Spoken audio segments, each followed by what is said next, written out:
আসসালামু আলাইকুম বন্ধুরা, আশা করি সবাই ভালো আছেন। আমিও ভালো আছি আলহামদুলিল্লাহ।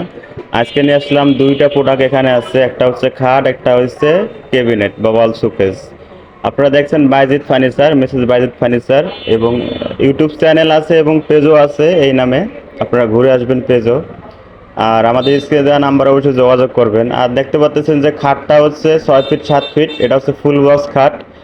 3 ইঞ্চি মোটা কাঠ দিয়ে বানা হয়েছে, সলিড কাঠ দিয়ে। একবার আপনার হাতে সব নকশা করা হয়েছে, কোনো মেশিনের নকশা নাই, কারণ আমরা মেশিনের নকশা করে খুব কম। মেশিনের নকশাটা ফুটে না, এই জন্য আমরা হাতেই কারুকাজ করে নকশাটা ফুটাই। সো দেখতে খুব, যে লুকটা দেখতে পাচ্ছেন কত সুন্দর লুকটা আসছে। এখানে আপনারা ভিডিও দেখে বুঝতে পারতেছেন যে কাঠের কালার কত সুন্দর। সেখানে আর কি বলবো, দেখেন কাঠের ফাইবারগুলো অনেক সুন্দর, এবং 3 ইঞ্চি মোটা কাঠ দিয়ে বানা হয়েছে এই খাটটা। তো এখানে আপনারা যখন মানে ভিডিও দেখে আর কি বলবে বা বুঝবেন, যখন আপনারা সামনাসামনি আরও দেখবেন তখন আরও অনেক ভালো লাগবে। সো এটা হচ্ছে ফুল বক্স খাট, সেগুন কাঠের। ফুল বক্স সেগুন কাঠের।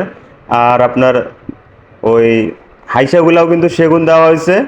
বিছানা আপনি গর্জন নিতে পারেন, বা আপনার গামারি বা মেহগনি, যেটা মন চায় এটা নিতে পারবেন। দেখতে পাচ্ছেন হাতের কাজগুলো অনেক সুন্দর, অসম্ভব সুন্দর করে নকশাগুলো ফুটানো হয়েছে।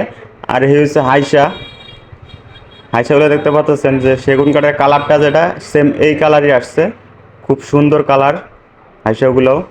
আর এটা হচ্ছে ক্যাবিনেট বা ওয়াল শোকেস, অসম্ভব সুন্দর। এই দুইটা প্রোডাক্টই হাতে নকশা করা হয়েছে দোকানেই। দেখেন হাতের নকশার ভাঁজগুলোই অন্যরকম সুন্দর। 4টা পাল্লা হবে, 6 ফুটের শোকেসটা। উপরে কানিসটা এবং পাল্লাগুলো সব মেসিং করে রশি দেওয়া হয়েছে, সব মেসিং করে ফুল। আর যে রুতুনগুলো এগুলো মেসিং করে দেওয়া হয়েছে, রশি দেওয়া হয়েছে।